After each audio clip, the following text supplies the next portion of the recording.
mon arrière-grand-père qui était architecte et qui avait des sculptures. Donc il y avait des bronzes chez moi, chez mon parrain, chez moi. Et la sculpture m'a toujours passionné, mais je ne pensais pas devenir sculpteur plus tard parce que je n'étais pas prévu pour le faire. J'étais le fils aîné d'une famille où on comptait sur moi pour avoir une autre vie que celle-là. Une vie ordinaire, avec famille et tout, réussie. Ça ne m'intéressait pas.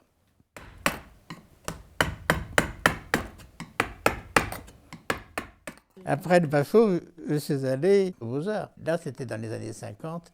J'ai fait mon service militaire 18 mois, puis après 18 mois, puis après 6 mois, enfin ça n'en finissait plus. Après, j'ai fait une école de métier d'art.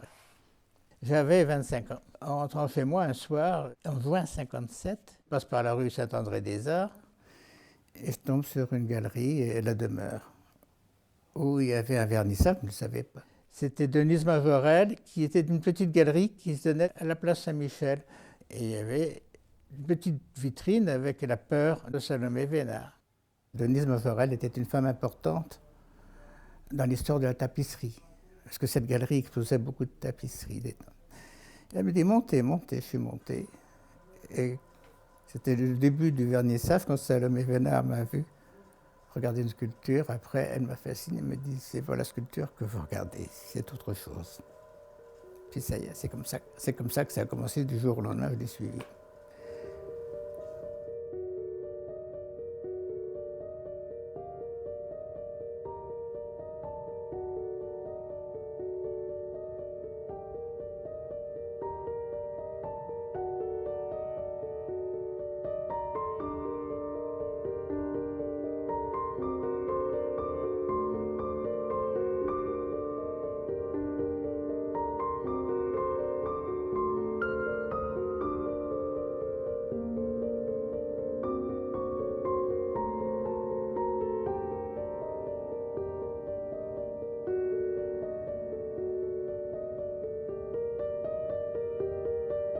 C'est autre chose qu'un coup de foudre. Mais c'est dans le destin quelque chose, je crois, c'est au destin.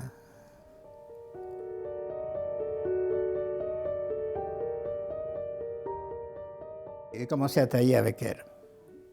Alors évidemment, quand j'ai commencé à tailler, j'ai taillé tout de suite sur des monuments pour elle, enfin si vous voulez. C'est comme ça qu'on apprend. Et comme ça, c'était long, enfin c'était.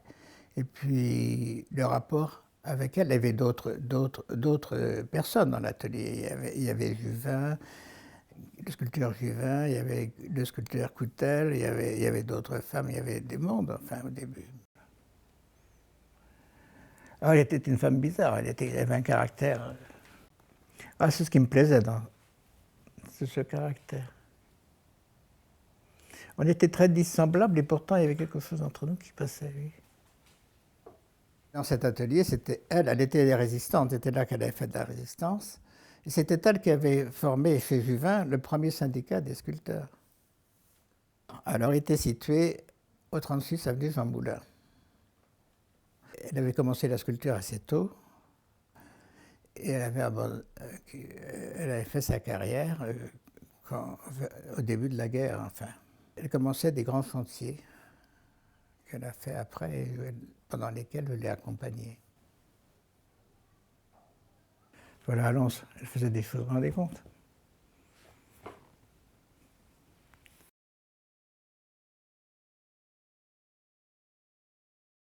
C'est un groupe en lave qui représente une jeune fille et un garçon qui fait de la musique, c'est rien d'autre.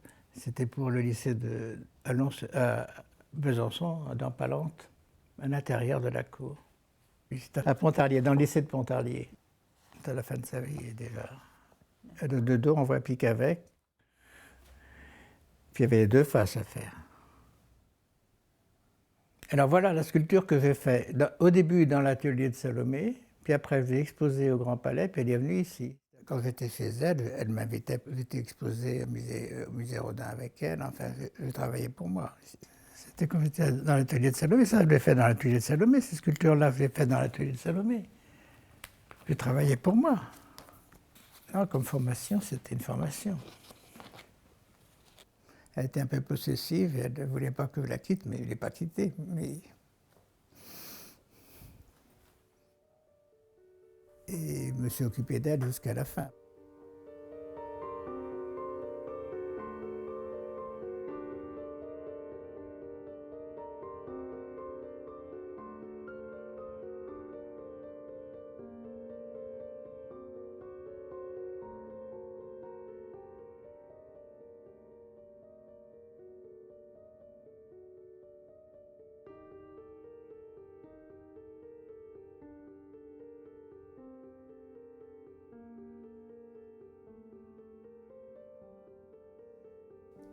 J'ai acheté l'atelier ici en 86. Alors là, c'est encore une petite histoire. J'avais lu par hasard, j'ai un copain qui achetait pour acheter une moto le journal de particulier à particulier, mais là, vous allez faire des publicités. C'est ce journal que j'ai acheté. En déchirant une page au hasard, je suis tombé ici. Quand je suis arrivé ici, avec Michel Tournier, les rapports avec Michel Tournier. Parce que une fois, Michel Tournier avait téléphoné à l'atelier de Salomé. Il était admiratif d'une sculpture de Salomé, sans savoir qui elle était. Mais après sa mort, j'avais des amis, tout à fait par hasard encore, des amis qui connaissaient Tournier et ils disaient que Tournier habitait à Choiseul, dans un presbytère, et ils voulaient mettre une sculpture qui cachait le mur du cimetière qui était derrière. Il m'avait proposé de faire les jumeaux, d'après son roman, des météores. Il m'a imposé le thème de les mettre dans cette position. Et il voulait que ce soit en marbre poli. Et puis alors là, je suis parti à Carrare, chez le marchand de marbre, Nicoli à Carrare. Et je l'ai commencé à Carrare, puis j'ai terminé ici. Ma mère qui regarde vers le haut et l'autre sur le côté pour marquer l'ensemble de l'univers. Les effets à ma façon, plutôt. J'ai jamais eu un modèle qui est venu poser dans cette position, d'ailleurs, ça peut être simple. J'ai fait l'émetteur pour tourner la page de Salomé, pour retourner en Italie, reprendre le marbre de Carrare et faire cette sculpture. C'était une façon de reprendre pied pour moi. Et puis, en étant à Carrare, j'ai ramené un autre bloc, mais j'avais fait une autre sculpture qui n'est plus là, qui était l'enfant au chat. On est toujours dépassé quand on sculpte. On la découvre une fois qu'elle est faite, on ne sait pas. Quand on la taille, on a un raisonnement, mais il y a autre chose qui se passe. Et c'est ça qu'on recherche toujours, évidemment. C'est le sommeil qui part en rêve. Parce que pour qu'il y ait rêve, il faut qu'il y ait sommeil, autrement c'est rêverie. Et c'est cette fusion qui fait que l'on est soi sans être soi, mais que dans le rêve on parle, on sent, on respire, on fait des tas de choses dans le rêve. J'avais mon bloc, j'avais pas de nez, il était bloc. Et puis tout d'un coup, j'ai dessiné au fusain un œil. Puis ça y est, tout est venu.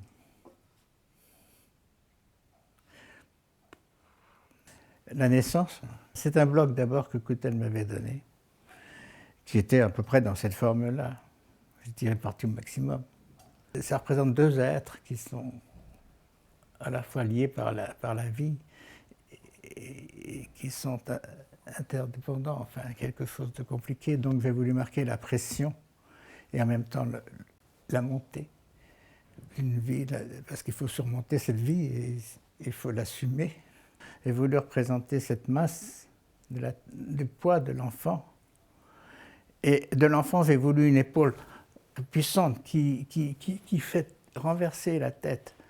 Et j'ai voulu les yeux ouverts, comme elle est représentée dans l'Antiquité par Diane, la déesse de la naissance. J'ai été aidé par le bloc, oui. Il faut tirer parti du bloc. Le fait de tailler crée une discipline, parce qu'on ne peut pas retirer une fois qu'on l'a taillé. C'est une discipline qui vous astreint à une rigueur et à un dépassement. C'est M. Farzac qui est venu ici et qui a été suivi dans mon atelier et qui m'a demandé d'exposer au Carré Baudouin.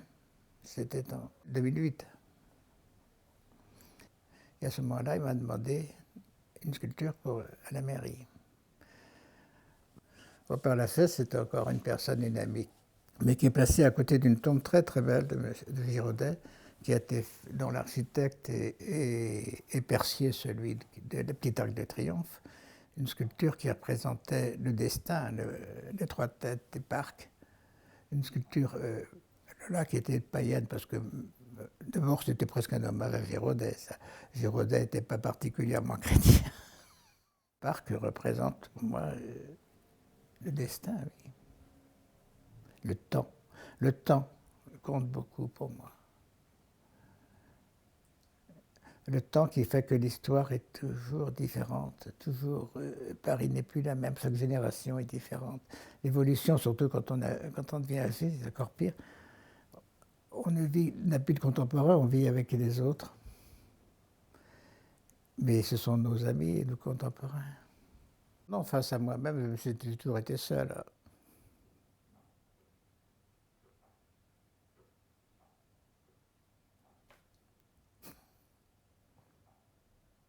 Non, face à la sculpture, non. Ce qui m'intéresse, c'est la création. Comment une chose se fait. Qu'elle soit littéraire, qu'elle soit poétique, qu'elle soit sculpture, qu'elle soit n'importe quoi. Pourquoi ça s'est fait? C'est ça qui... J'ai vécu ce que j'ai voulu vivre. Alors, je suis heureux.